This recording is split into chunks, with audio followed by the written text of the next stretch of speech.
La revue Etherval vous propose en exclusivité numérique et audio Hérésie chromatique de Tariq Kelou. Le rat s'arrêta sur ses pattes arrière pour humer l'air du matin encore neuf. Il s'agissait d'un spécimen particulièrement replé, de l'espèce à fourrure noire et queue annelée. Son engeance pullulait dans les ruines abandonnées de Coventry.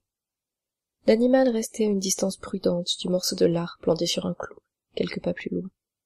Il n'était pas parvenu à une taille et un âge si respectables sans apprendre certaines choses. Cependant, l'odeur de viande grasse s'avérait irrésistible, et, peu à peu, sa méfiance cédait devant l'affolant parfum. Pas à pas, il était presque arrivé à portée de l'appât, quand une voix retentit parmi les décombres. « Cléon, tu vas être en retard !» Le rat surpris s'enfuit, disparaissant prestement derrière un bloc de ciment. Cléon, le jeune garçon qui avait dressé le piège, se redressa en jurant. « Bon sang, qu'est-ce que tu fais là, Maggie? Tu fais plus de bruit qu'un convoi de bétail. »« Je suis désolée, » lui répondit-elle d'un air sincère. « Mais tes parents m'ont envoyé te chercher. Ils ont toujours peur que tu rates le début de l'office. » Cléon aurait bien aimé lui décocher une réponse acerbe, mais il savait fort bien qu'il aurait encore été puni si Maggie n'était pas venue le rappeler à ses obligations. Aussi se contenta-t-il de lui emboîter le pas dans un silence buté. Après quelques instants, tout était déjà oublié. Il ne posait pas de piège par nécessité. L'échiquier veillait à ce que toutes les cités vassales soient correctement approvisionnées. La chasse aux rats n'était qu'un jeu d'adolescents, qui désolait d'ailleurs les adultes. « Qu'est-ce que vont s'imaginer les voisins ?»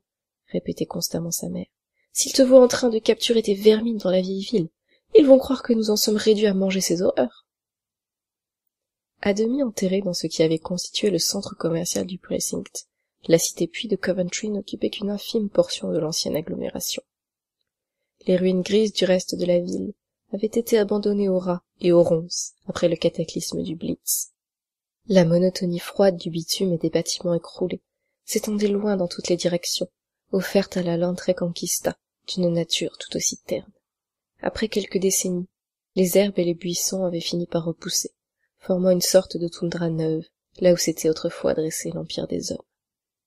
Cléon, lui, se moquait des fantômes. La ville morte constituait un terrain de jeu immense et formidable pour un adolescent de 13 ans. Il y disposait de vastes espaces, libres de toute surveillance. De profondes crevasses s'ouvraient au milieu des voies et donnaient accès à un véritable labyrinthe de galeries souterraines, qu'une vie entière n'aurait pas suffi à baliser.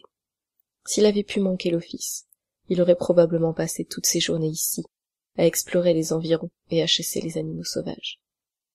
Cependant, l'école buissonnière était sévèrement punie, il leur fallait donc se hâter. Maggie et lui pressaient le pas, les talons de fer de leurs chaussures claquant sur le revêtement des rues. Ils arrivaient en vue de l'entrée est de la cité puits, quand, au détour d'une allée, Maggie se couvrit les yeux d'un geste vif. Cléon jeta un coup d'œil dans la même direction, puis à son tour détourna la tête.